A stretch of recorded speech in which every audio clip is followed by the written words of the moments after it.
If Congress won't act soon to protect future generations, I will. I am less interested in passing out blame. Did I get this economy fixed? For ultimately, the buck stops with me.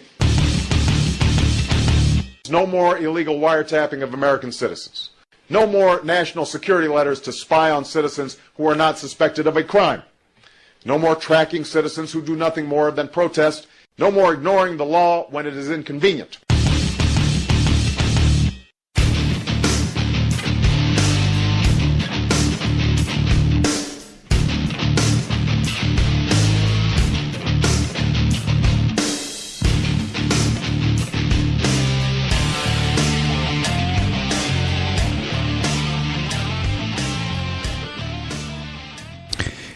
Good evening and hello, everybody. This is Jeff Wagner, the Conservative Voice on the Conservative Radio Network. Logic over emotion, fact over fiction, the home of independent conservative thought. Much has happened since my last airing. A little bit of time up front spent on Zimmerman. I'll talk a little bit about the trial, and just want to get right into that. Today, as you may or may not be aware, Eric Holder announced that he will instruct his minions in the DOJ to pursue an investigation of whether or not George Zimmerman violated the civil rights of Trayvon Martin. So, in essence, exposing Mr. Zimmerman to double jeopardy, since he has been acquitted of all charges, and a jury of his peers has found as such. But evidently, Mr. Holder, although he can overlook the Black Panthers' voting intimidation in Pennsylvania, and he can lie about Fast and Furious. By the way, there have been 2 more bodies added to the total body count, which is approaching the mid-200s to 300 people as a result of the Fast and Furious program. And meanwhile, the folks on the left still try to convince people that that program was started under George Bush. There was a program that George Bush had. However, it accounted for all weapons, and those weapons were traced via GPS and other means, and wouldn't you know it, nobody died. That was discontinued prior to Barack Obama coming into office, and Fast and Furious was its own independent operation. Eric Holder, in the meantime, seems to skate by because of our do-nothing Republicans in the House. He is allowed to continue regardless of Fast and Furious, regardless of no action to in response to the Black Panthers, not only in the voting intimidation, but calling for the head of George Zimmerman prior to Zimmerman turning himself in. You may recall that they literally were putting out a bounty for the death of this citizen prior to him being tried.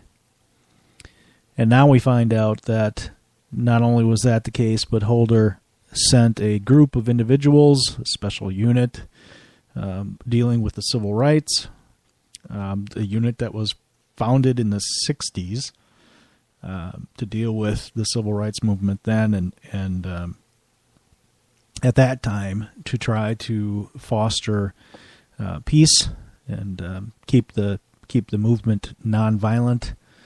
However, this time it seems like the group was sent to further aggravate the situation, and that's what is being said now, and we'll talk about that a little bit. But evidently, justice is only justice when Barack Obama and Eric Holder say it's justice. It no longer matters what the Constitution says or what a jury says. So. Again, here we have a situation where the overreach is tremendous. And here again, we see that it's not just Barack Obama and his executive orders. It's Holder, it's Sebelius, you can go on down the line and talk about different individuals within the administration who overreach, whether it's these two or the IRS or Hillary Clinton in Benghazi and the lack of security provided and the cover-up that followed. And there's no accountability whatsoever. And our Republicans in the House weekly have nothing to say or do in reaction. So on George Zimmerman, one thing I thought was interesting was recently, this morning I believe, Ann Coulter was on the talk shows and she was reacting to that the verdict and the follow up, and I'm going to just play that briefly for you here. Thanks, Olivia. So you can make a payment from your cell to almost anyone's phone or email.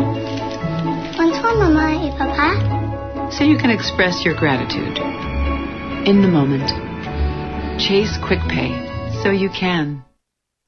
Well, the verdict is in. George Zimmerman found not guilty by a panel of his peers, but the ruling has angered some self-described civil rights leaders who insist the case was indeed all about race. Here with her reaction this morning is lawyer, conservative columnist, and the author of the book Mugged. Ann Coulter joins us on the couch this morning. Ann, nice to see you this morning. Thank you. Good to be here. I mean, your response to seeing Miss Correa there, talk about Miss Correa there, in her response to this was race-based.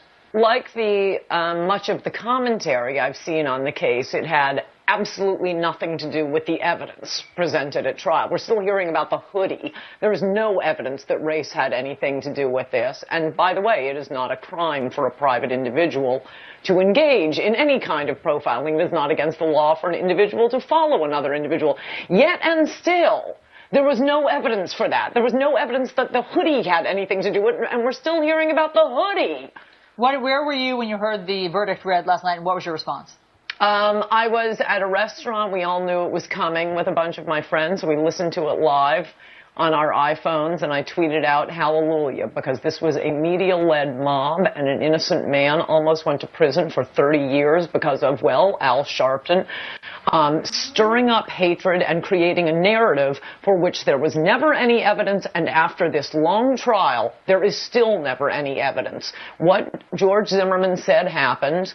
The evidence only supported that. There is certainly no evidence that he stalked someone, that he tracked him down, that he picked him out either because he was black or because he was wearing a hoodie. We have the 911 call. Oh, and he has a lawsuit against NBC for editing that 911 call to make it sound like it was race. He was asked, he saw someone walking suspiciously, wandering about in the rain as George Zimmerman was on his way to Target. He was on neighborhood watch. He wasn't on a patrol, and according to CBS News, he turns down being on a patrol for the neighborhood. No, their job was, as many people who live in neighborhoods where there have been lots of crimes, is just to watch and call the police when you see something. Yeah, maybe following Trayvon Martin in the sense of being able to tell the police he went that way. And again, it's not illegal. And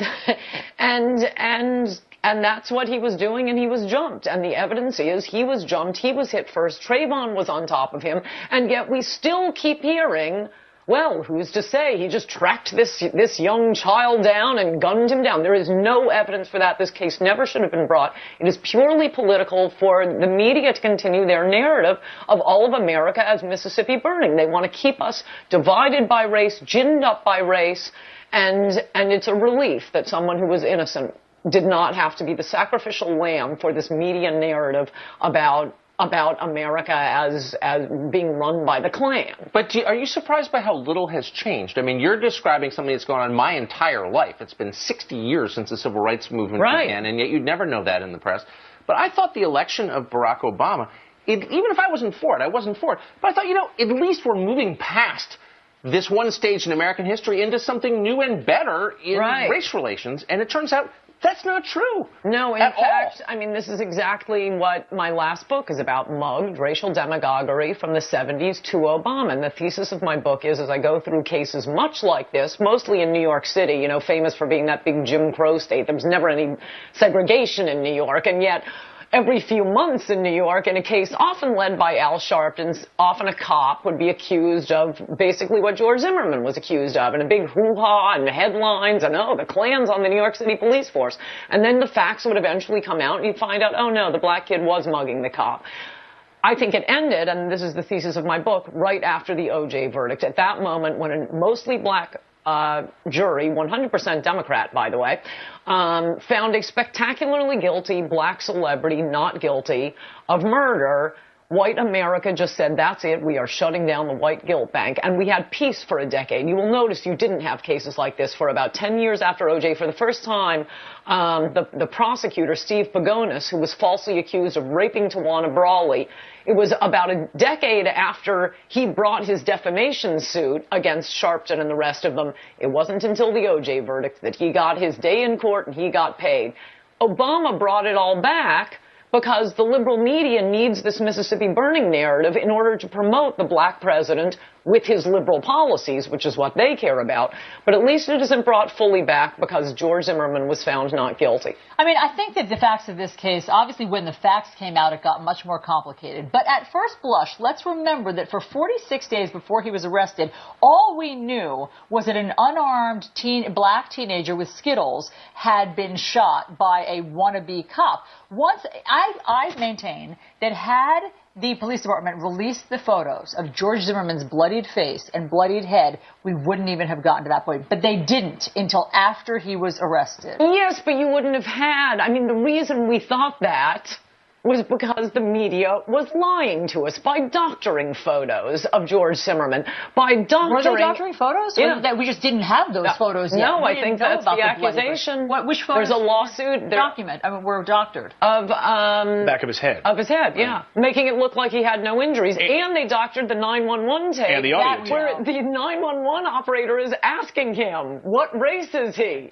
I think he's black. What is he wearing? He's wearing a hoodie. MSNBC took out the questions, just the answers they glued together. He looks suspicious. He's black. It's shocking, except that, as you say, we went through it throughout the 70s, 80s, and 90s, and I think people have had enough of this. It is not good for the country. It is especially not good for black people to treat them like infants and not hold them accountable for their actions. And, oh, well, they might riot. No. Is it good for liberals, though? Acceptable. I mean, because the president just doesn't hold a press conference and just decide off the cuff to make this comment, right? It's everything is vetted and thought about. And his comments, when he made that comment about him looking like his own son, if he were to have a son, it seemed like it was planted, thought about. Somebody in the administration said, this is a good idea. Go out there at a microphone and say this. Absolutely political, because, as Tucker just said, and by the way, this was an argument made publicly in newspapers when Dinkins was running for office, even on the first time, even if Giuliani would make a better mayor, we have to vote for Giuliani to help race relations in the city, because enough white people will think, if we just make a black man president, it will all go away. If we just allow Steve Pagonis or this cop or this person falsely accused of racism, they'll be our sacrificial lambs, and that'll be the end of it. It's never the end of it. You have to say, no, this is not fair. This is not the truth. Ann Coulter, lawyer, fascinating insight this morning on this case. Thank you so much for joining us. And author of Mugged. You know, Ann Coulter makes some great points, and that whole narrative and the interview was very interesting. However, as usual, anytime anybody has any criticism of the administration, it's automatically brought into the race issue again. I know that after the verdict was rendered, if you have a Twitter account, you know that Twitter went absolutely crazy, and the death threats that were flying were very disturbing. And again. The whole the point about saying, if I had a son, Barack Obama saying, if I had a son, he'd look like Trayvon, just aggravated the situation. The president, from the very beginning, should have been coming out and making statements more like, we need to understand what the facts are in this case. Let's not rush to judgment, those sorts of things. But instead, he chose to align himself with individuals like Al Sharpton, who continuously are on the wrong side of the issues, whether it's the rape case that turned out to be phony and that he marched on, and innocent people were the reputations were destroyed prior to the facts coming out. And here we have another case like that. Now, nobody obviously thinks that the death of a 17-year-old is anything short of a tragic event, but to see how the media reacted initially in saying that, in pushing that this was a child, and saying 14 years old, the pictures they were showing was when he was 14, and the innocent pictures, and not really fully being honest about who Trayvon was, and talking about the fact that he had some theft in his history, and obviously the dope smoking, which of course, all kids, many kids try that. But he certainly was no angel, and obviously, not that he deserved to die, but certainly, on the other hand, George Zimmerman didn't deserve to die either, and had every right to defend himself, and therefore we need to figure out what the facts are before we choose any side.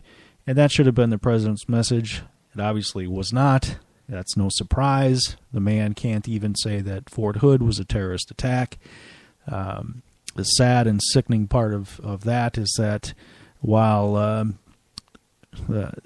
Major Assad, the terrorist, is receiving benefits and pay, unfortunate victims that are still alive,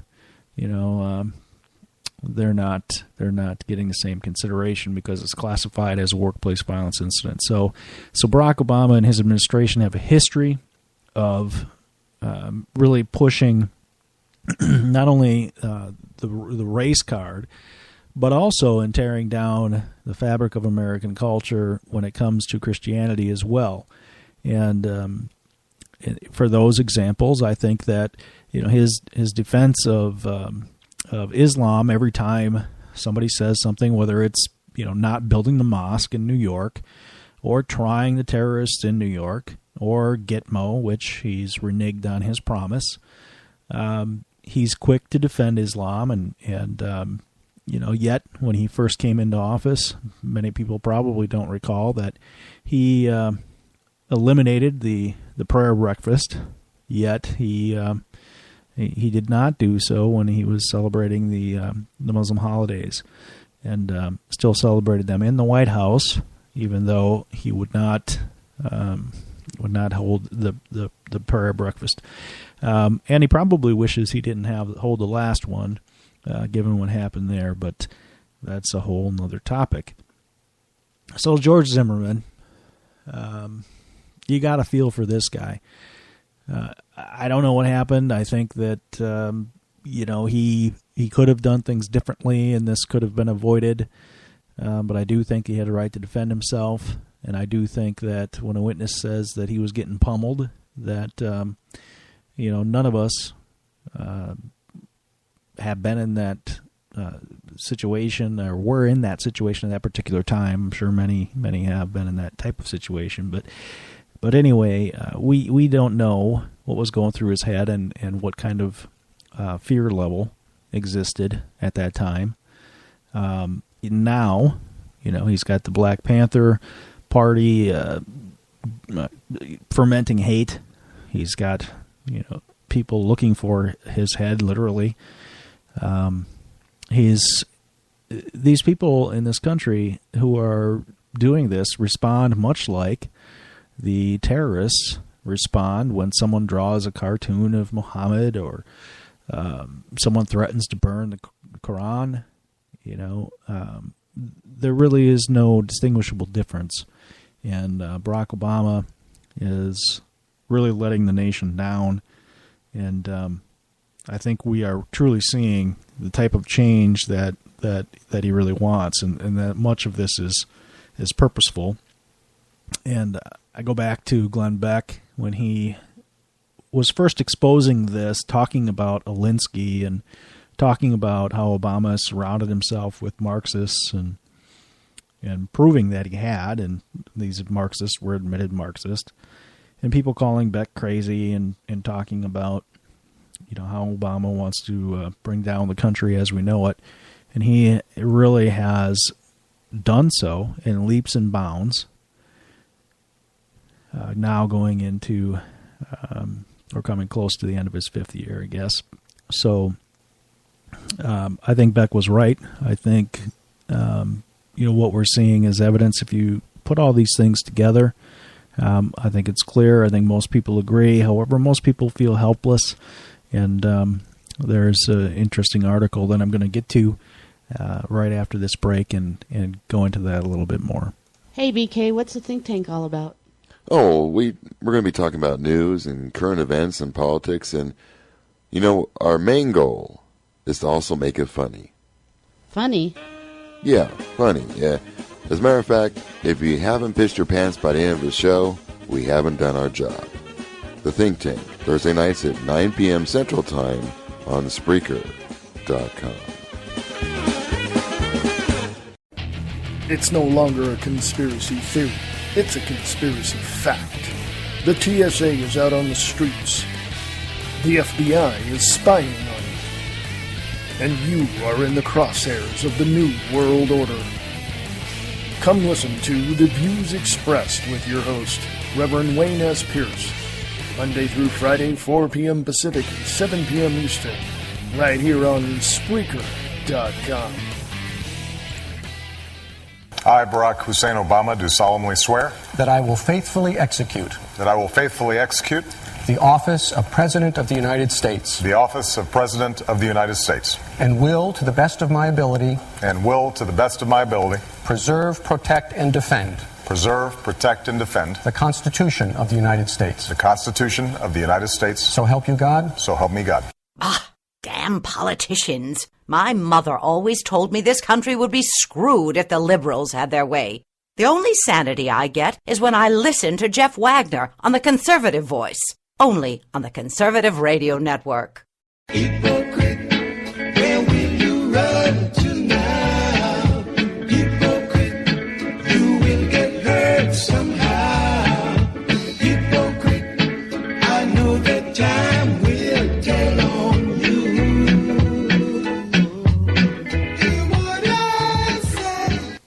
I think that that should be Barack Obama's official webpage song. I was just going through some very old music, playing around a little bit, found that piece, thought it was rather fitting.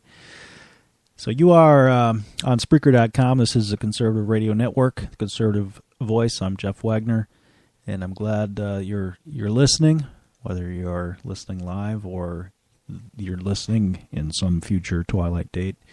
I had talked about, before the break, going through an article that I found that I really thought was quite interesting.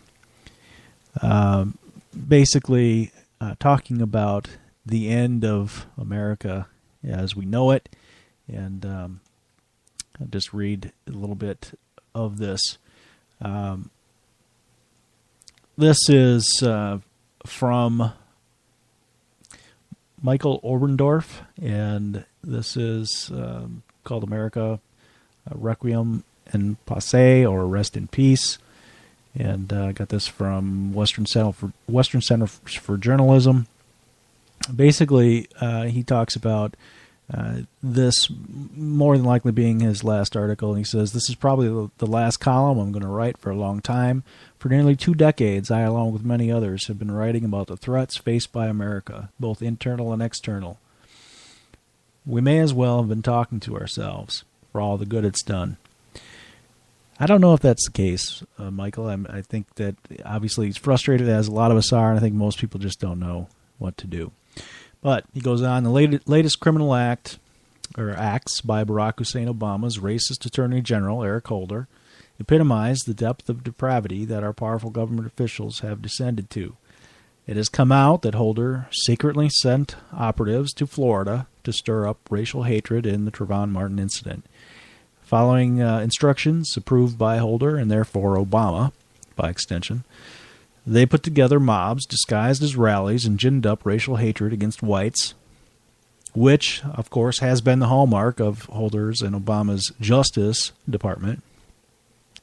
It appears that any verdict less than beheading with a dull knife, like Obama's Syrian rebel allies do to Christians and other infidels, will be the excuse for anti-white race riots all over the country. The list of lies and lawless acts, high crimes and misdemeanors of Barack Hussein, Barry Soetoro, Obama, and his underlings is longer than an East L.A. gangbanger's rap sheet. Of course, that East L.A. gangbanger, and I'm adding this, maybe an M13 member who slipped across our, tightly secured border. Yet not one has gone to jail, much less been removed from office. The spineless Republican cowards in the House and the Senate have lost all memory of what the Democrats did to a non-white Hispanic, love that term, white Hispanic, Alberto Gonzales, George Bush's Attorney General, for merely legally replacing a handful of incompetent U.S. attorneys, which, by the way, George Bush's predecessor, Mr. Clinton, did as well, and many of them, in 98, if I remember right, and that was a long time ago, but I think that's the number. For merely legally replacing a handful of incompetent U.S. attorneys, he was hounded unmercifully out of office.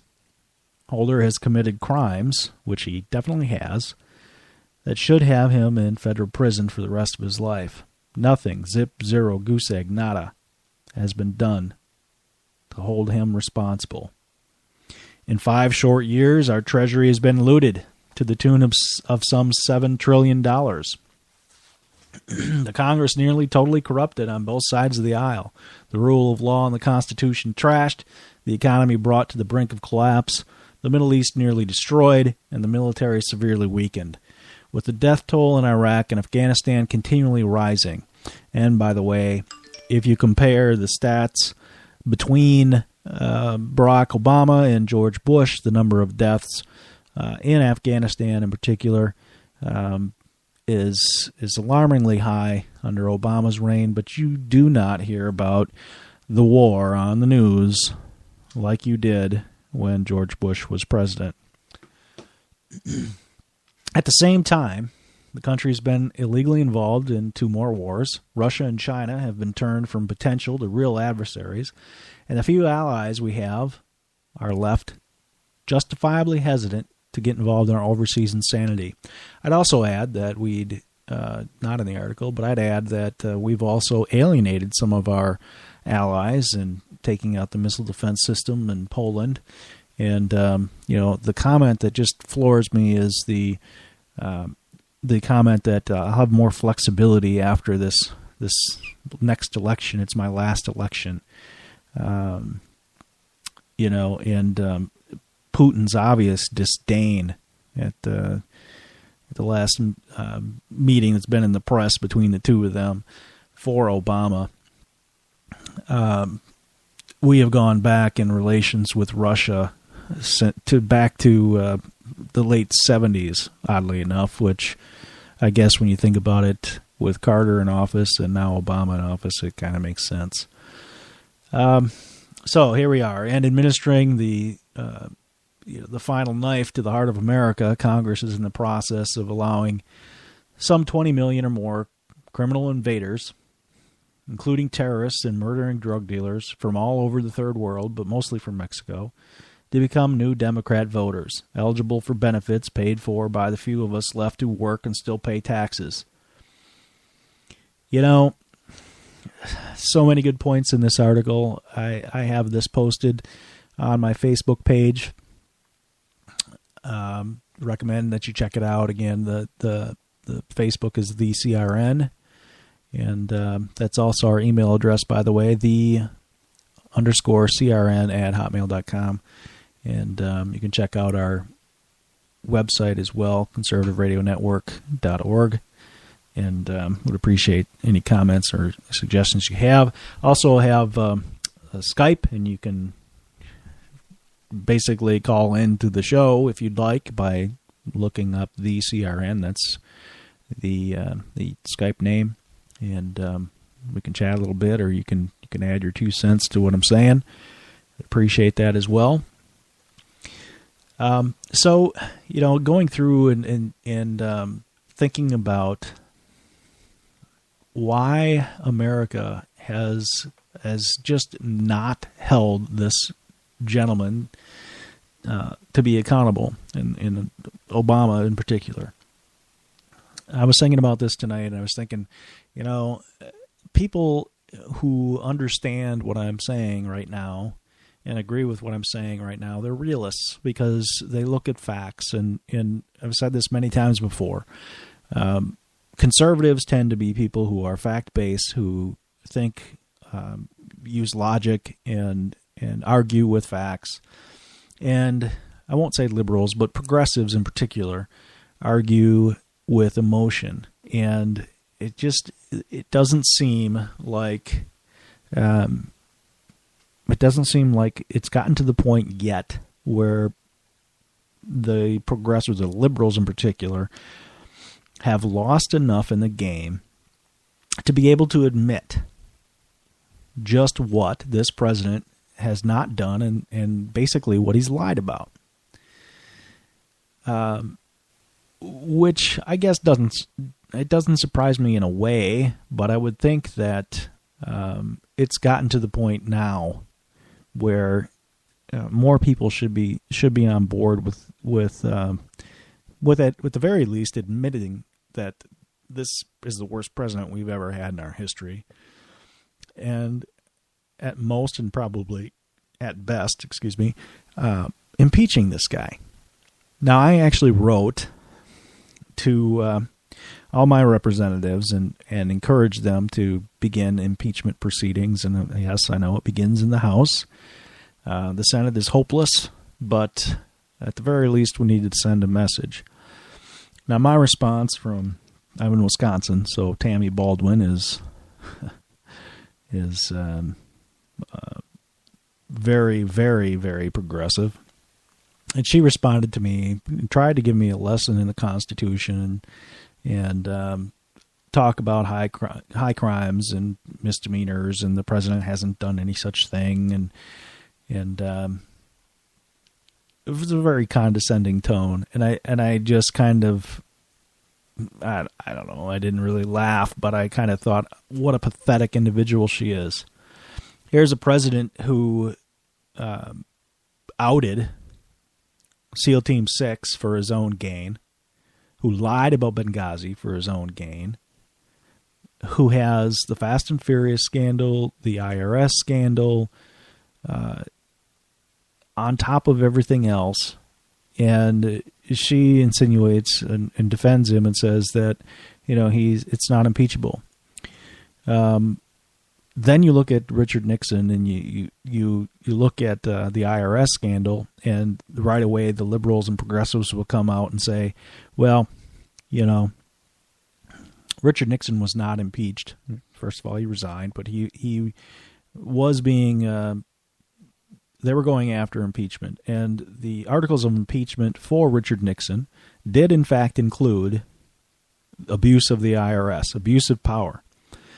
And when we bring that up with the Obama administration, right away they say that the executive branch and Barack Obama has no control over the IRS. However, how Richard Nixon did it was through the Treasury Department. And that could very well be the same exact way that Barack Obama did it. He does absolutely have influence over the IRS. Here we have the director of the IRS meeting and going to the White House 157 times or some such number. And under George Bush, the predecessor to Obama, one visit. So, something stinks. And again, I think that the number of lies and broken promises that this president has had, it amazes me that liberals will not hold him to account. So I'm going to play something that just gives us a little bit of a reminder. Let's take a trip down memory lane and see what some of the promises were and which ones were kept and broken. And quite honestly, all these are the broken ones. So yes, there's many more, but there's several minutes of this. So just take a listen, and if I miss any, you can come online and chat with me. If you're just listening to this, just hit the little balloon at the bottom, and you can type in a chat response, or as I said, you can come on Skype as well.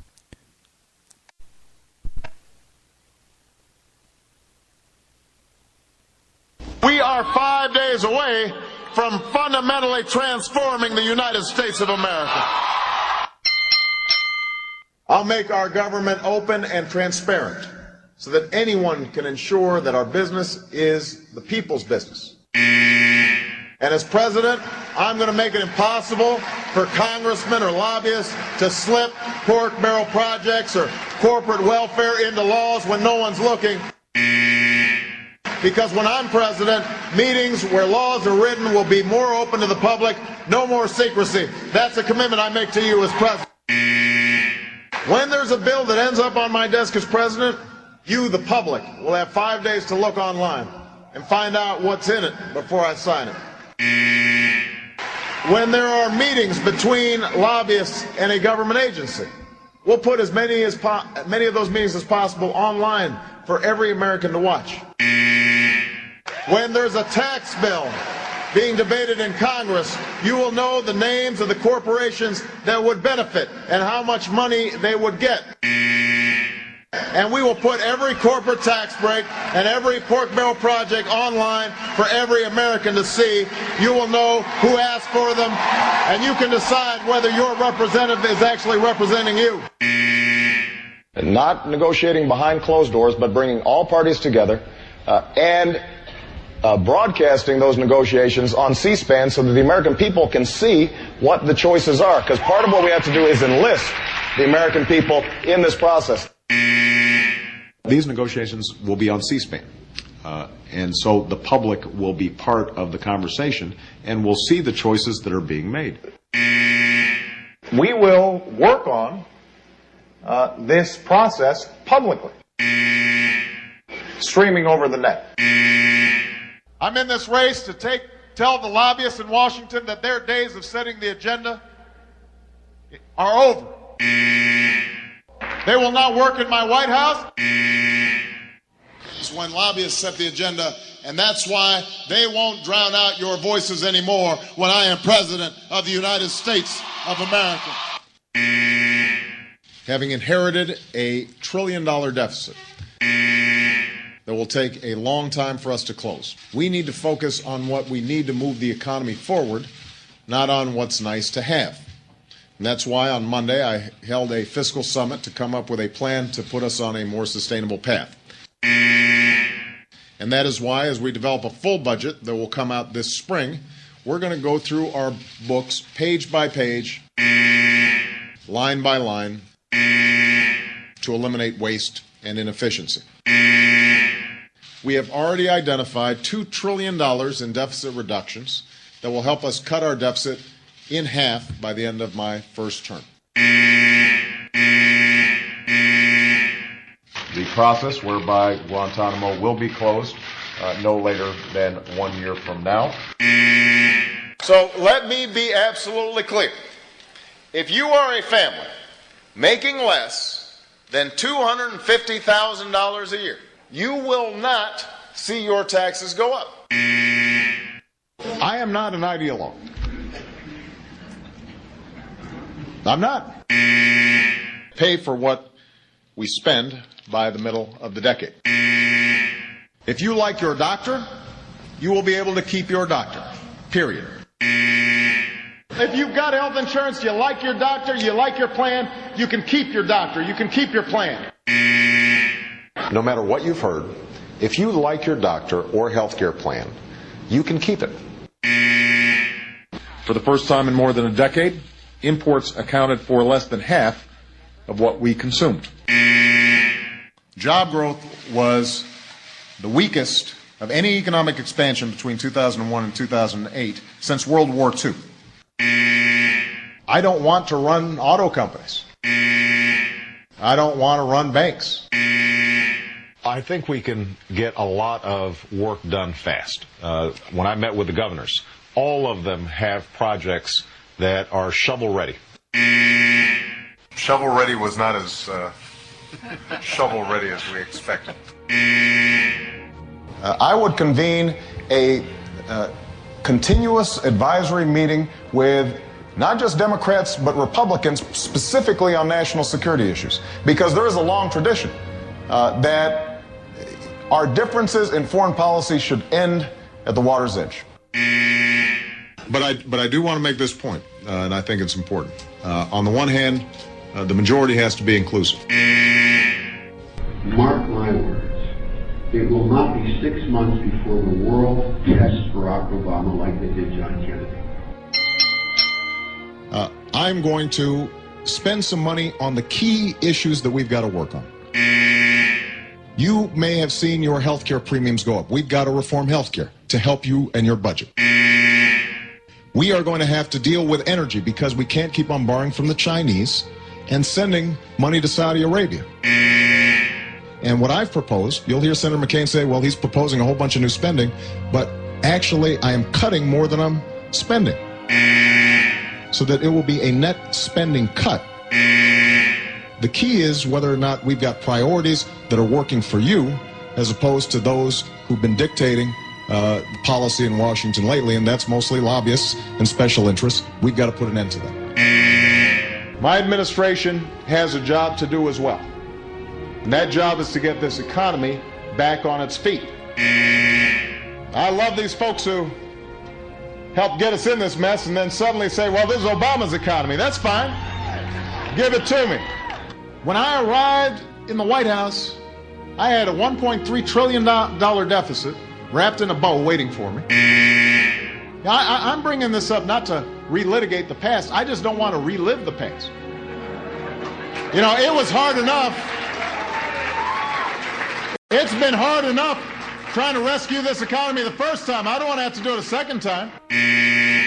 So if somebody wants to build a coal-powered plant, they can.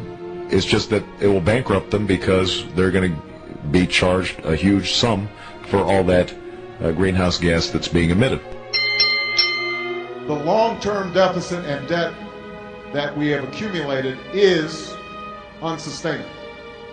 We can't keep on just borrowing from China or borrowing from other countries.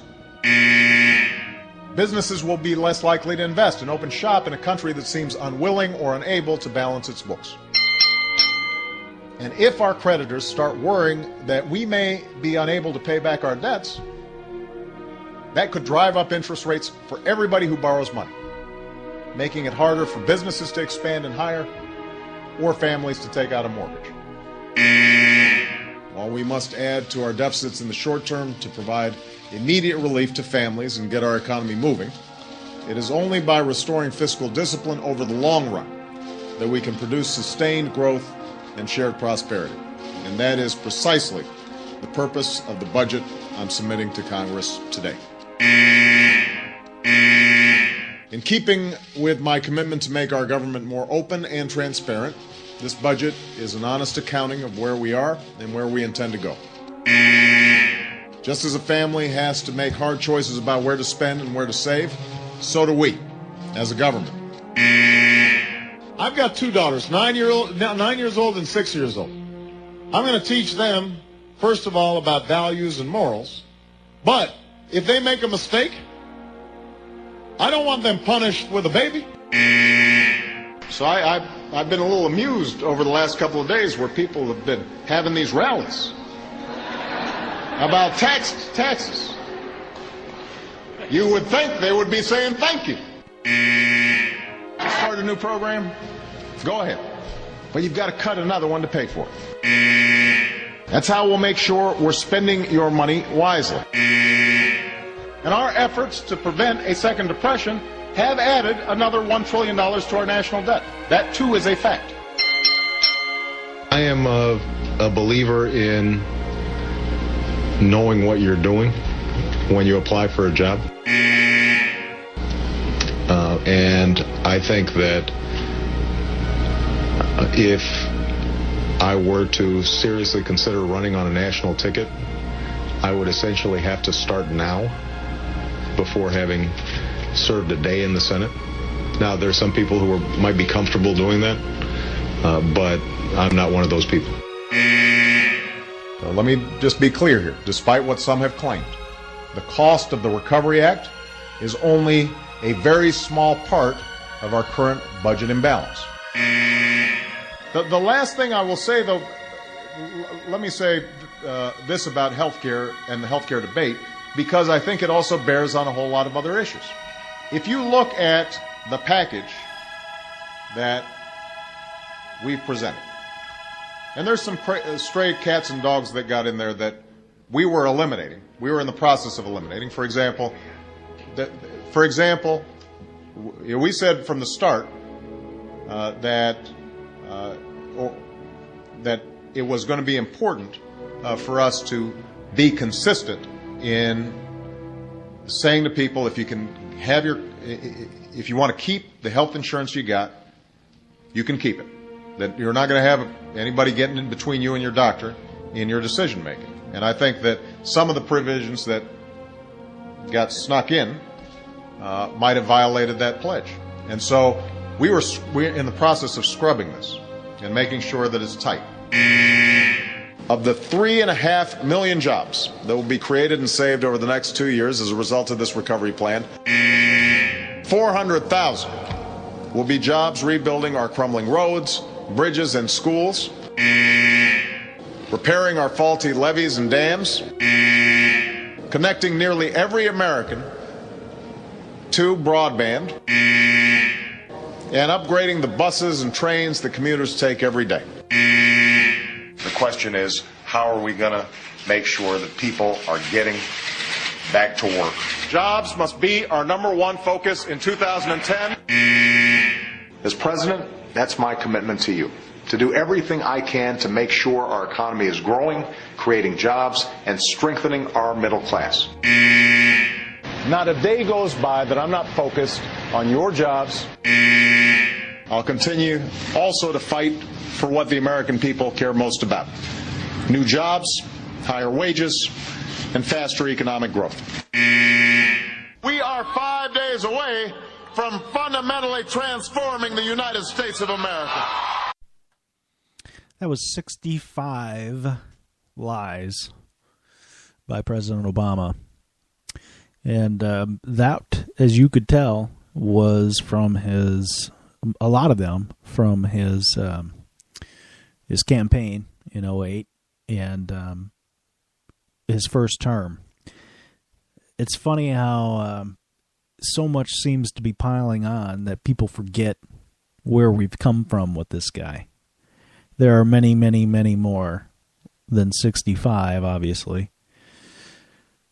You look at the last 3 months, and you just the last 3 months in general, and think about what's going on, and whether we talk about the continued death toll in Fast and Furious, or the continued issues with Obamacare and its failure, and the fact that we have the corporate world that the liberals love to target so much getting off, not having the mandate, and individuals having the mandate. We talk about $17 trillion in debt. We talk about the real unemployment rate of 23%. Nobody talks about the economy much anymore with Zimmerman in the news, but nothing has gotten better. As a matter of fact, it continues to get worse. 50 million people on food stamps. The Benghazi cover-up, no resolution to that. The IRS scandal, nobody paying for that.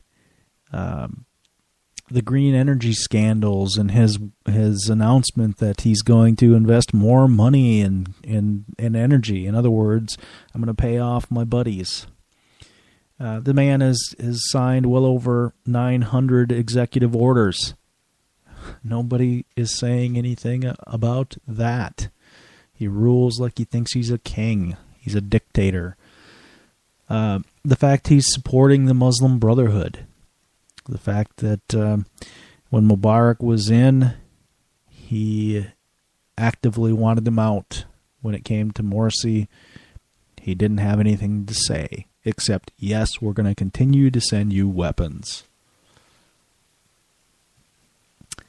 Go back a ways, his failure to support the Iran freedom fighters.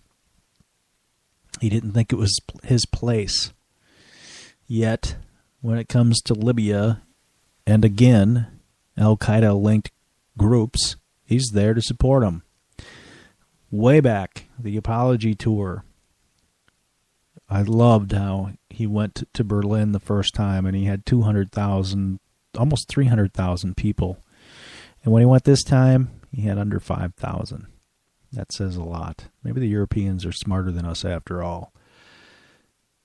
His attacks on the Second Amendment. His, again, coming out of the closet saying that the Trayvon Martin case is a reason to enact stricter gun control. Every instance, let's not let a good crisis go to waste. He's using it again to attack the Second Amendment as the government buys up ammunition so you and I are, in effect, disarmed. Regardless of the number of guns you have. If you don't have bullets, you can't defend yourself. His attacking of the 4th, 5th, and 10th Amendments. His race baiting in Zimmerman and before. His failure to charge the Black Panthers, as I mentioned in the top of the show. His meeting with Muslim extremists in the White House, while at the same time he closes the White House to you and I and to our kids. And so very much more. Those are just some of the thoughts that I had today. And I popped it on a t-shirt and put it out on Facebook for you to be able to purchase or just to take a look at and add to. So just thought I'd go through that exercise and give people a little bit of a reminder of just how many lies from the first term and just all the way along. And people are so wrapped up in their own lives that they don't have much of a demand for what our government should be and how much power they should or shouldn't have. It doesn't seem to be that the ability to limit them will last much longer, the opportunity to do so. So I would suggest that people that listen to this get more involved in speaking out while they still can. I think that we're going down this path to tyranny, and we've already gone so far that we risk the day of waking up past the point of no return. And there are some people, like the author of the article I read some time ago, who seem to think that maybe we're already there. We'll be right back.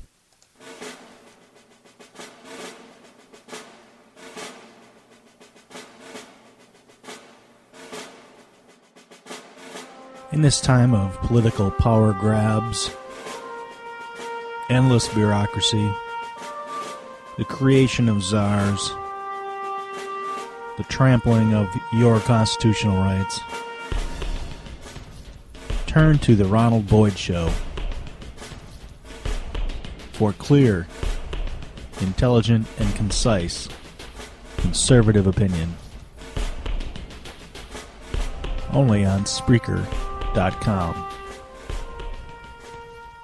I, Barack Hussein Obama, do solemnly swear that I will faithfully execute that I will faithfully execute the office of President of the United States. The office of President of the United States. And will to the best. Hey, everybody, that is Barack Obama taking the oath of office.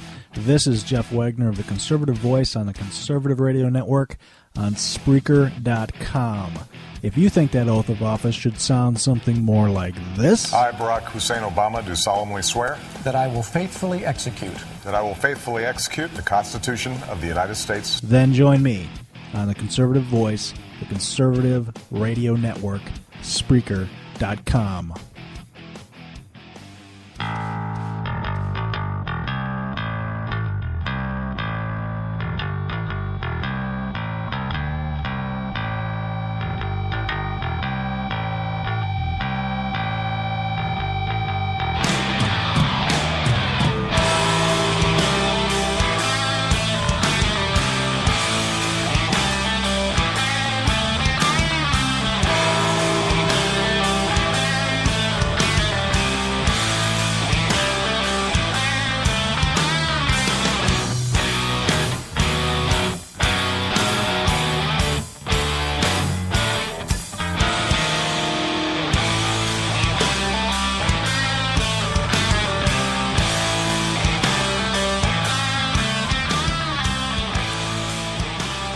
Jeff Wagner back with you on the Conservative Voice. Logic over emotion, fact over fiction, the home of independent conservative thought. This is my first broadcast in quite a while, and there's been a lot that has happened. I played some time ago Judge Jeanine Pirro and her intro, specifically regarding Obama and his, I had mentioned the apology tour before, but I had also interjected a little bit of his seeming lack to address the assault on Christianity, and not only that, but his participation in the assault, versus Muslims and his apologies to them at different times. And let's not forget that, after Benghazi, your tax dollars and mine, to the tune of, I don't remember, $70,000+ went to buy some apology spots for the video that they blamed, which was a lie. Add that to the second term lie list that we'll be playing in the future, I guess. But if you are not a fan of Judge Jeanine Pirro or don't listen, certainly is worth the listen. So I decided that we'll take another listen to it, and for your enjoyment. The only people who don't want to disclose the truth are people with something to hide. I don't know how she did it, but my mom knew everything. She knew when I was down the street arguing with my sister Lulu about whose turn it was to walk the new dog or ride the new bike. And when I listened to the Obama White House, I give her even more credit. No one in this administration knows anything. Hello and welcome to Justice. I'm Judge Jeanine Pirro. Thanks for being with us tonight. Now, the president didn't know that the inspector general was investigating his IRS for targeting political enemies. The president didn't know anything about his Justice Department seizure of Associated Press phone records. The attorney general didn't know anything about his department's subpoena of AP records. But then again, Holder's the one who didn't know anything about Fast and Furious either. And of course, Hillary didn't know anything about the request for help in Benghazi. And Joe Biden, well, he just doesn't know anything about anything. So who's running the joint? I'm convinced my mom could do a better job. This week on full display, the White House reeling after revelations that the IRS targeted political enemies and the Justice Department engaged in the wholesale seizing of press phone records. So what to do? We are out there trying to hunt down the folks who carried this out, and we're trying to make sure that we fix the system so that it doesn't happen again. Weren't you going to do that with Benghazi?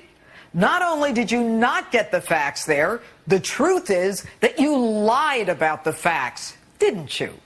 The truth is you didn't even send your investigators there for 3 weeks, giving the terrorists, the press, and anyone else who wanted the chance to rummage through classified documents that Ambassador Chris Stevens didn't even have a golden hour to destroy because your consulate didn't meet minimum security standards. But to the IRS, you really want to hunt down the folks that carried this out? I'll tell you where to look. You start with the IRS agents at the Cincinnati office, the guys you first tried to put all the blame on. Then you put them in the grand jury, and you ask them under oath which supervisors directed them to withhold tax-exempt status and investigate anyone who might criticize your administration. Now, you feds know how to do that. You do it all the time. And by the way, the system doesn't need to be fixed. Your administration needs to be fixed. So if you want the truth, tell your director of the IRS exempt division, the learned Lois Lerner, the one who says she's not good at math, not to lie to Congress, which she did when she said that her screening process was unbiased, when in truth, 2 years ago, she knew her agents were flagging all cases of anyone who might criticize your administration. But of course, Mr. President, you'll get to the bottom of this. I think we're going to be able to figure out exactly what happened, who was involved, what went wrong, and we're going to be able to implement steps to fix it. And we began that process yesterday by asking and accepting the resignation of the acting director there.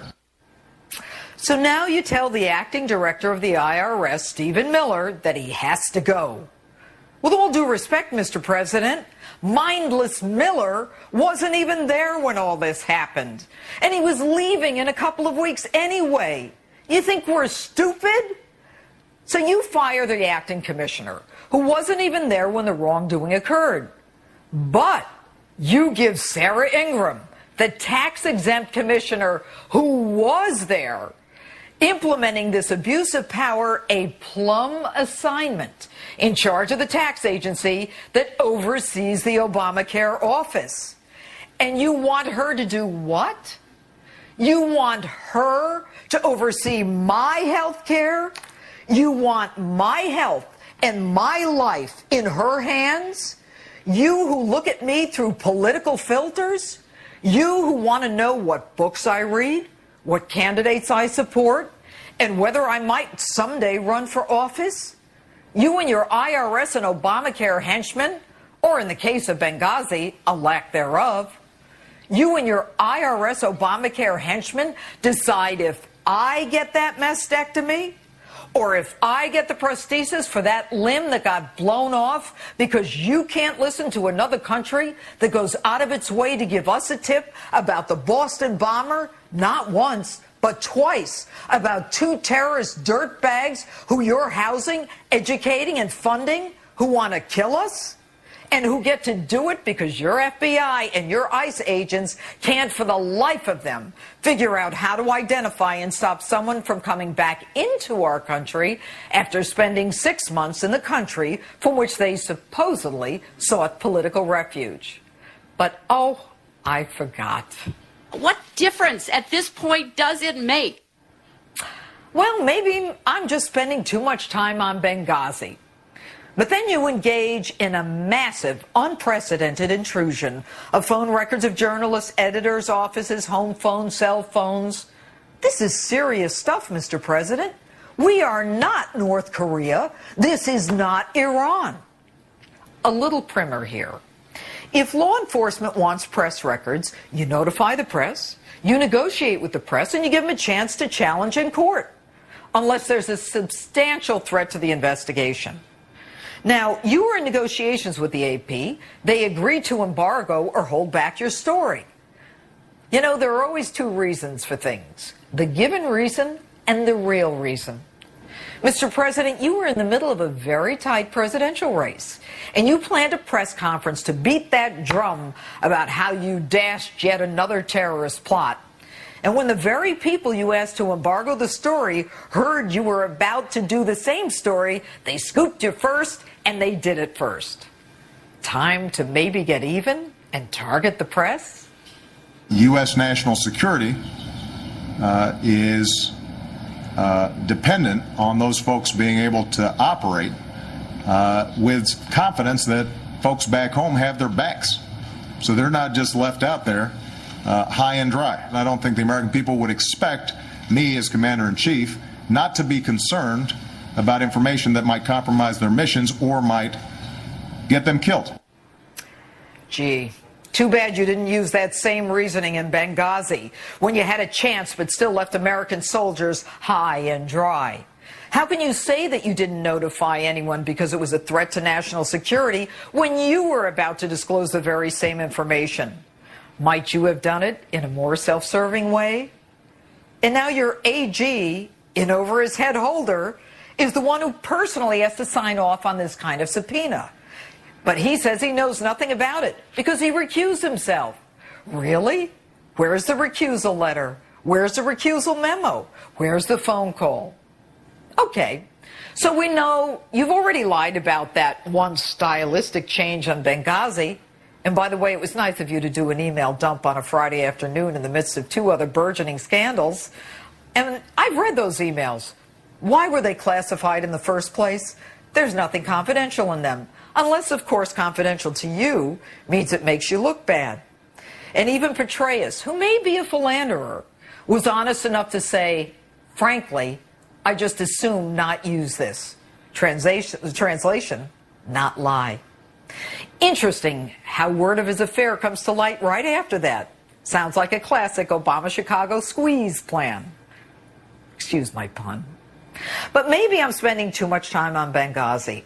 According to righteous Harry Reid, the president was right to call Benghazi a sideshow. They're hyperventilating about Benghazi. President Obama was absolutely right to call this a sideshow. This is about smear politics and nothing else. Hyperventilating? I'll tell you what, Mr. Reid, and no due respect intended here.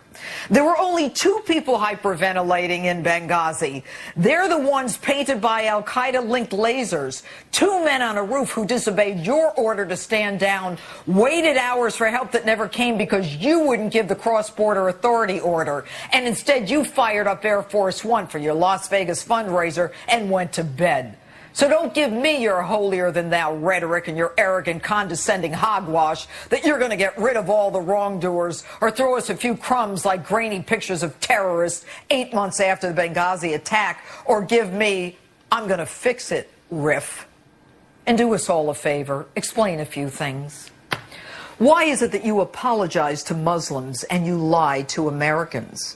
Why is it that you use the IRS to silence political dissent and the DOJ to threaten the press?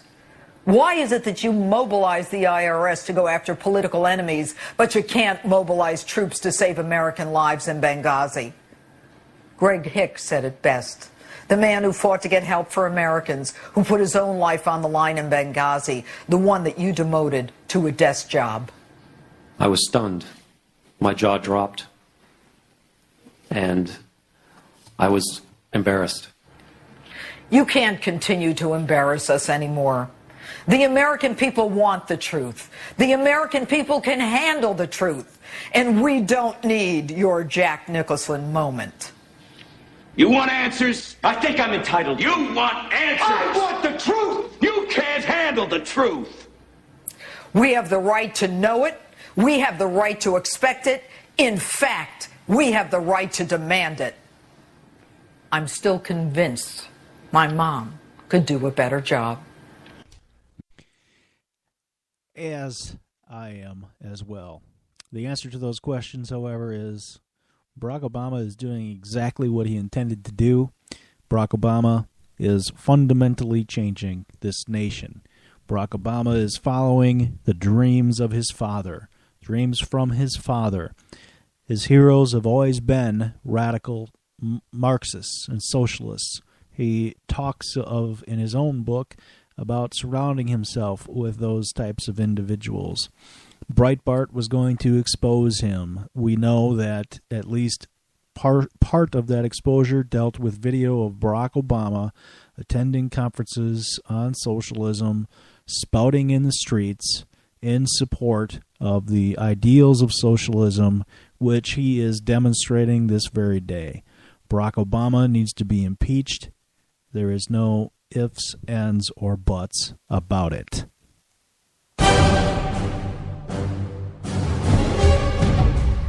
If you're tired of the liberal spin on everything, if you want someone who weighs facts over emotion, then tune in to Jeff Wagner on the Conservative Radio Network.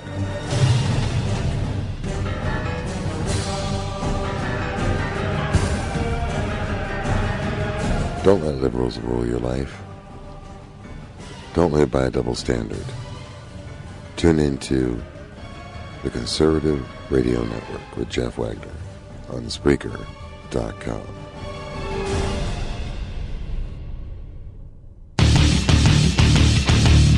we have to pass the bill so that you can find out what is in it. How can the Republican majority in this Congress explain to their constituents that trillions of dollars of new debt is good for our economy? I first learned about the tactics and the phrase Operation Fast and Furious at the beginning of this year.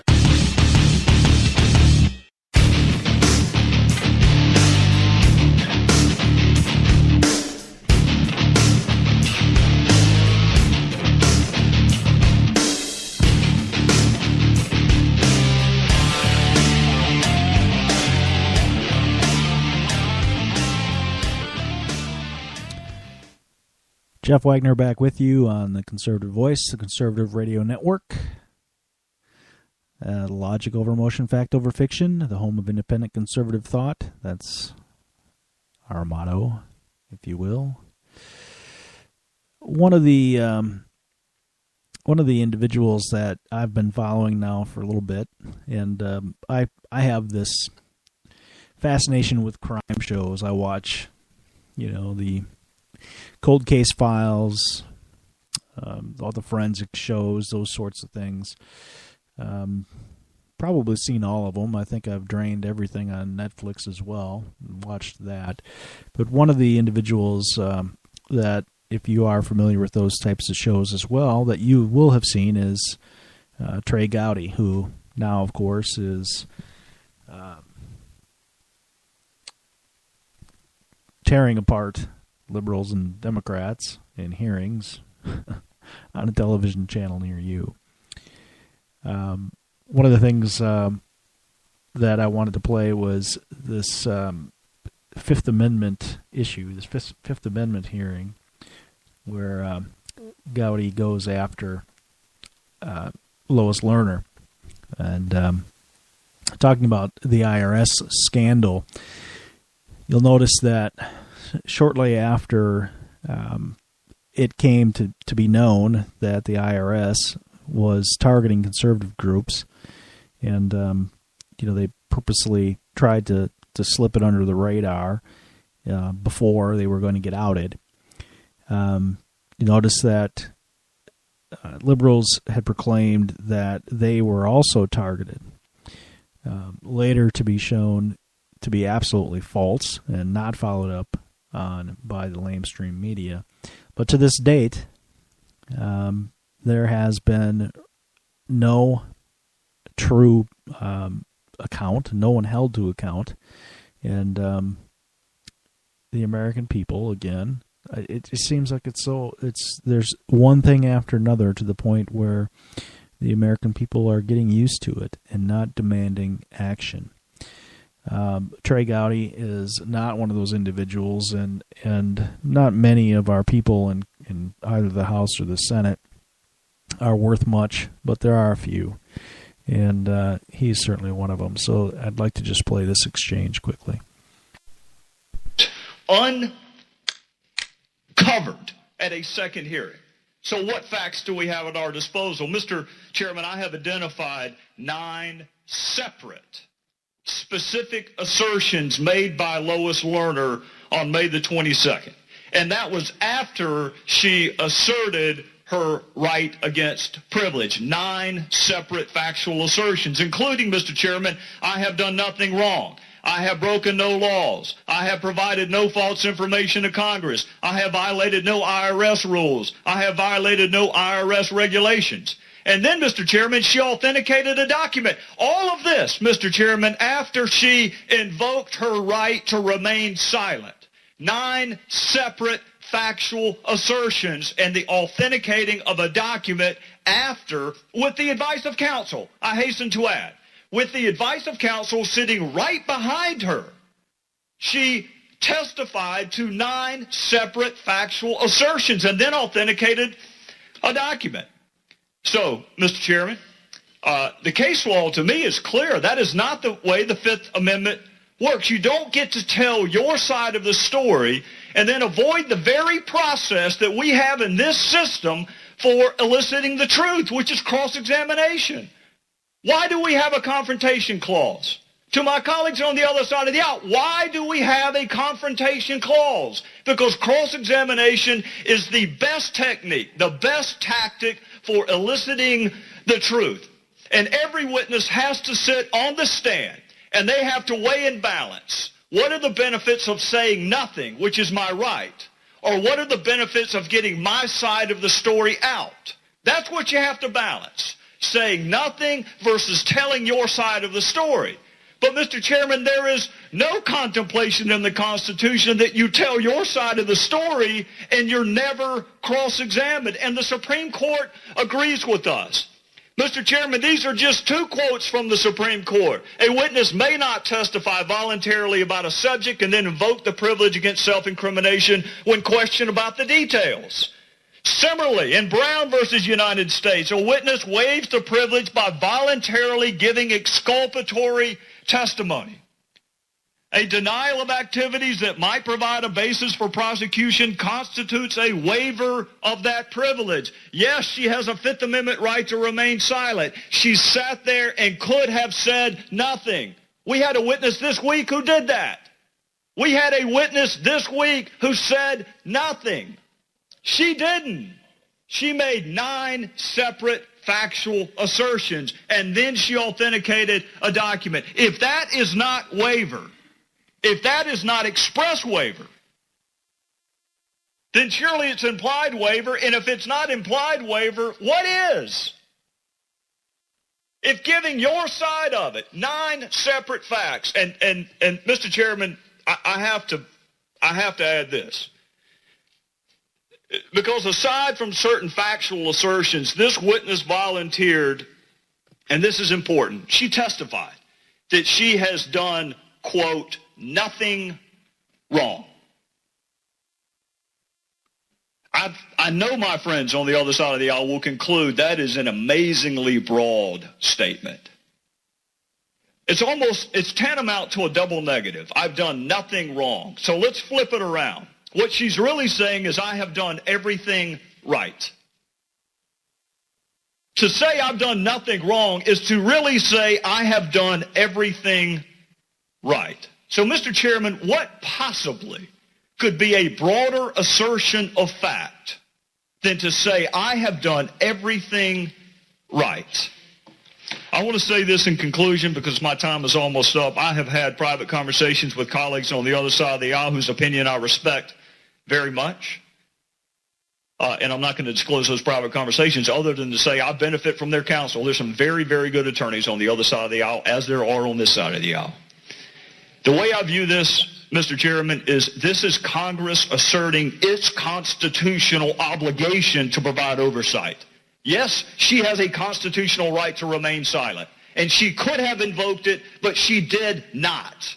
And we have a constitutional obligation to provide oversight. So we can have another hearing. I have great respect for the gentlelady from the District of Columbia, but let's be honest with each other.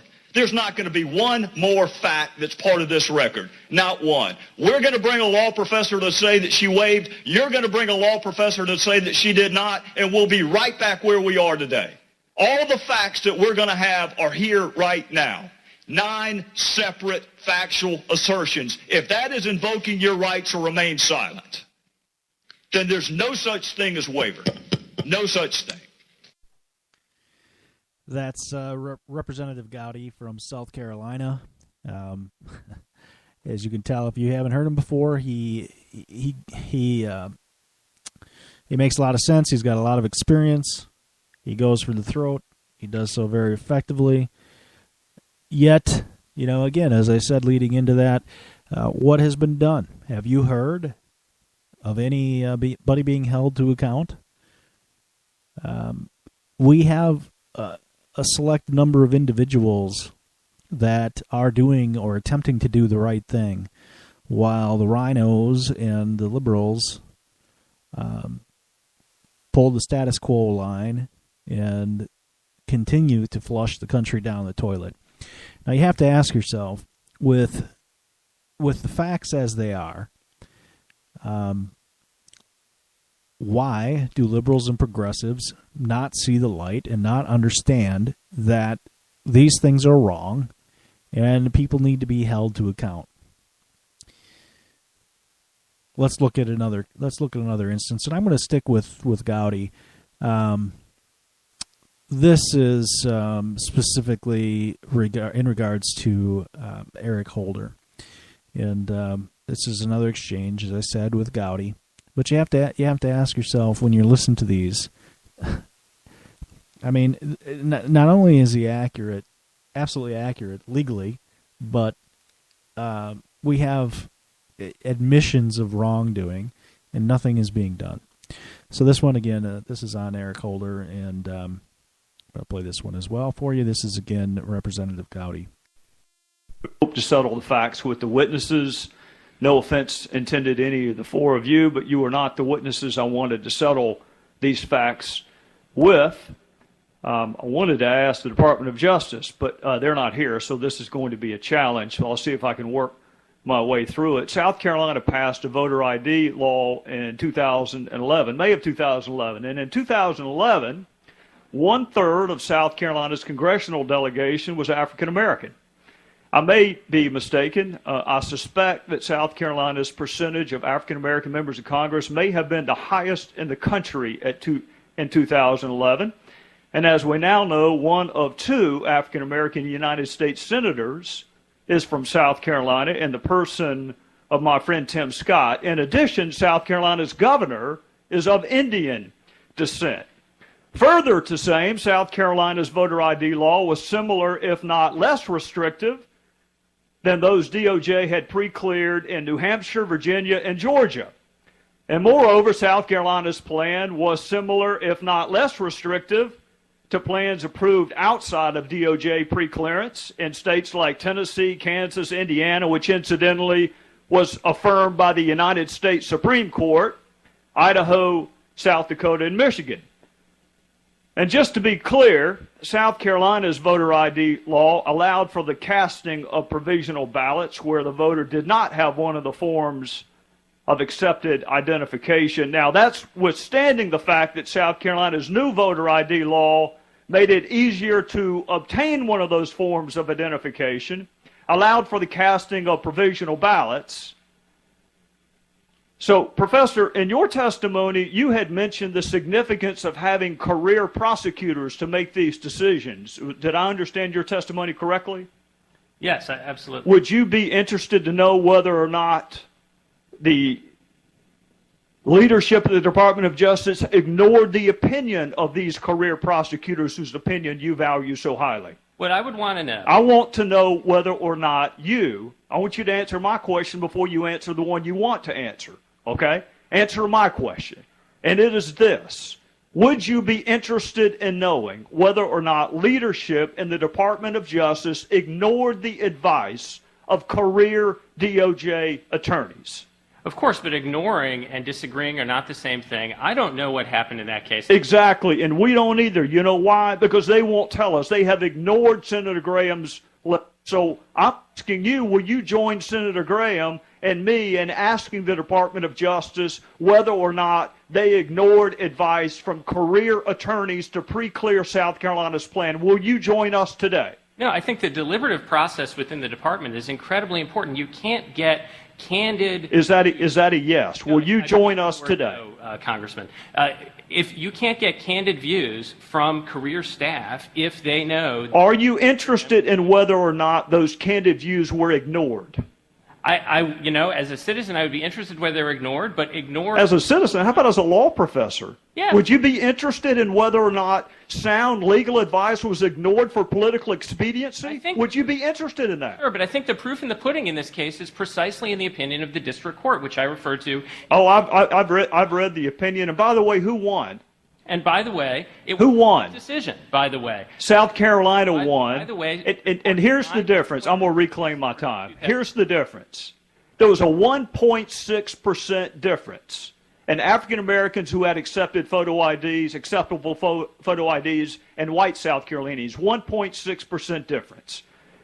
20 years ago, when I was working on voting rights cases, that was considered de minimis. Now it costs South Carolina $3.5 million to defend that 1.6% difference. But it also means this, that my fellow South Carolinians who are African American are 1.6% less likely, less able to enter a federal courthouse, because an ID is required there also. And they are 1.6% less likely to be able to board an aircraft, because it also requires a photo ID. They're 1.6% less likely to enter the front door of this building, because it also requires a voter ID. So my time is up. I would simply say this to the men and women who have dedicated their careers at the Department of Justice, to the apolitical, nonpartisan enforcement of the law. I'm sorry that we're having to have this hearing. And I'm also sorry to the state of South Carolina that it had to spend $3.5 million to have a district court, ultimately a 3-judge panel, ultimately agree with us. And I'm sorry for the Department of Justice that they put politics ahead of the law. You can bounce around from topic to topic, and again, you end up in the same place. And that place is, how the hell do we get here? That goes to who's allowing and voting for this approach to running this nation. Why is no one being held accountable? The testimony and conversation you just heard had to do with requiring photo IDs for voting. Many states have tried to pass this, and the state I live in did pass this, but of course you get activist judges trying to do the bidding of those groups that represent illegals. So again, all of this is pandering for votes, this changing the country to a more socialistic country, and using Alinsky tactics to do so is about nothing more than power. And the way that it has been perpetrated is to take over and indoctrinate the youth in our education system, and to keep the people stupid, if you will, to keep them narcissistic, to keep them focused on material goods, to push self-interest over community. In the sense of community, I do not mean collectivism. I mean Judeo-Christian community in the sense that I had a post some time ago about if you're over 35, you'd understand this, and maybe a little bit younger, I'm not so sure, but a sense of community where you really did know your neighbor, and your neighbors watched out for your kids, and you didn't have to worry about it. Judeo-Christian value community. But again, I ask, what type of voter is going to support this this type of agenda. And obviously that type of voter is an uneducated, uninformed idiot. A useful idiot, as we've heard. And we definitely are on the road to tyranny here. Recently, there was a gentleman, there's Mark Dice, his name is, who went to the beach in California. And he's asking Obama supporters, specifically, to sign a petition. And I want you to listen to this and really understand, let it soak in, what we're dealing with here. A signature to support Obama repealing the Bill of Rights, taking things further than the Patriot Act in this New World Order. We don't need that old-fashioned Bill of Rights anymore. You just helped to repeal the Bill of Rights. I appreciate it. Right, thanks, dude.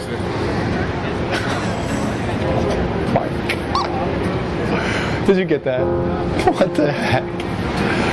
You know, the force is strong with this one. You support Obama in repealing the Bill of Rights? Yeah, sure. Just a name and a signature. We're doing everything we can to help Obama modernize the Bill of Rights in today's New World Order, today's society. So we're helping to support him repealing the Bill of Rights. Birth date, please, to repeal the Bill of Rights. I don't think we really need those. And a signature to repeal the Bill of Rights as well. You just helped us repeal the Bill of Rights. Thanks, bro. Will you help us support Obama repealing the Bill of Rights? There's some new legislation. Obama wants to repeal the Bill of Rights, so we want to just show support for that and replace it with new NDAA-type Patriot Act legislation. The Bill of Rights, you've just repealed the Bill of Rights. Thank you so much. We're helping Obama repeal the Bill of Rights, all of them. Really the only one that's left is really the Third Amendment, but that's not really applicable unless we're in a time of war. So a signature to support repealing the Bill of Rights. He's doing everything he can to help repeal the Bill of Rights, to sort of modernize that ancient legislation. So we want to show support. We want to show that the citizens support Obama repealing the Bill of Rights. A complete repeal. Most of them have been completely removed under Bush, and Obama has continued that, but we just want to show that the citizenry is behind him repealing the Bill of Rights. Thank you so much for that. Hey, real quick, just help Obama repeal the Bill of Rights and modernize this old legislation. Just a signature, a name and a signature. What we're doing is the NDAA sort of replaces that and modernizes the Bill of Rights. A birth date to repeal the Bill of Rights. We don't really need them. He's done as much as he could to get rid of them, and a signature to repeal the Bill of Rights. He's done everything he can to repeal the Bill of Rights, but we're showing the citizenry is right behind him repealing the Bill of Rights. Okay. Thank you so much. Obama's done everything he can to try to repeal the Bill of Rights, so we just want to show that the citizenry is behind him. Birth date to repeal the Bill of Rights. And there's only a couple left, signature. So we just want to support him in his goal to repeal the Bill of Rights in the New World Order. Thank you so much. It's sort of like the Patriot Act replaces the Bill of Rights print to repeal the Bill of Rights. Obama's done everything he can to repeal the Bill of Rights, and so we want to just show that the population is behind him. It's going to modernize the ancient legislation with repeal the Bill of Rights. Yeah, Obama's going to replace it with the NDAA. He signed it on New Year's Eve. We want to. No. It's just the Constitution. It's just totally. But that's an old document. Crazy. And I won't even talk to you. Oh, hey, I want to thank you. You're on a kind of candid camera type of bit. All of these people signed the petition to repeal the Bill of Rights. And as they were signing it, I kept repeating, this is repealing the Bill of Rights. We don't need the Bill of Rights anymore. And it went right over their head. I don't know if they just don't know what repeal means. No. It's just absolutely pathetic. So thank you for being intelligent. I really appreciate it. I took an oath to uphold and defend it. Oh, you're military? I was. Okay, thank you. There's another individual that took an oath to defend and uphold the Constitution. Can't quite think of who that was. They're certainly not leading by example. Anyway, that's what we're dealing with. I mean, you can go on YouTube and you can search for that and look at it. You can see that each time he was explaining it to the individual who was signing, as he stated, he said, this is going to repeal the Bill of Rights. Obama's going to repeal the Bill of Rights. This will repeal the Bill of Rights. And people just went ahead and signed it and went about their business. And all different stripes, men, women, white, black, Hispanic, just amazed me. It's almost, it's equally or more amazing than some of the voters' videos that are out there. People who voted for Obama and not even knowing who Joe Biden was, for example. But never ceases to amaze me how the American people have been dumbed down by a failed education system that focuses more on political correctness than it does on understanding the founding principles of this country. And it's very saddening and something that we certainly need to get off our butts and do something about. So I'm going to close with this, and I do have, hopefully I'll have an announcement on a special guest coming up. I will be putting that out on the Facebook page. Again, you can email me at the_CRN@hotmail.com. You can also, when we are live, you can also Skype in, and we can have a conversation, or you can make some statements. If you have any suggestions or ideas, again, you can email them to me. Just keep it clean. But I thought I would do this. We had a special some time ago on Ayn Rand, and we talked a little bit, played a little bit of her, and played a little bit of some visionary statements that were made by her. There are also some visionary statements by Mr. Reagan that I'm going to close with tonight. So thank you for listening in, and hope you're back soon. Now, one side in this campaign has been telling us that the issues of this election are the maintenance of peace and prosperity. The line has been used, we've never had it so good. I won't have to worry about putting gas in my car. I won't have to worry about paying my mortgage. If I help him, he's going to help me. But I have an uncomfortable feeling that this prosperity isn't something on which we can base our hopes for the future. The key point I'm making right now is that the economy is moving in a positive direction. And yet our government continues to spend $17 million a day more than the government takes in. You're telling me we got to go spend money to keep from going bankrupt? The answer is yes, I'm telling you.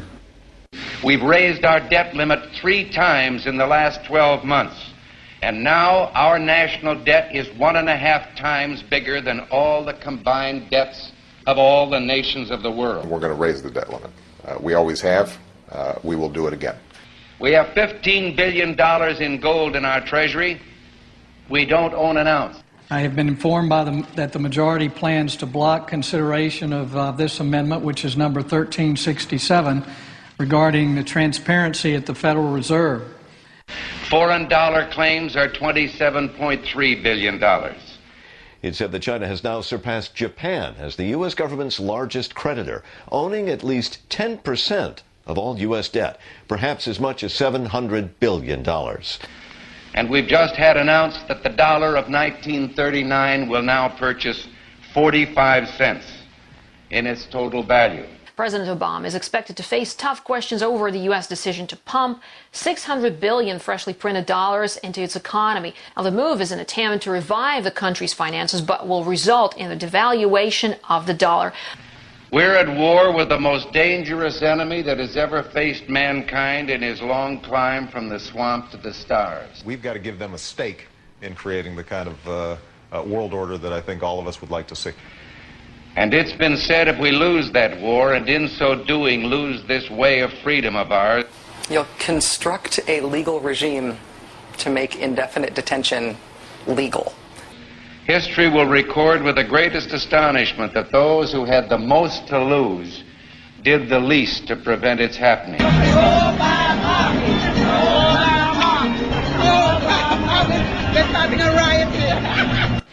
Well, I think it's time we ask ourselves if we still know the freedoms that were intended for us by the Founding Fathers.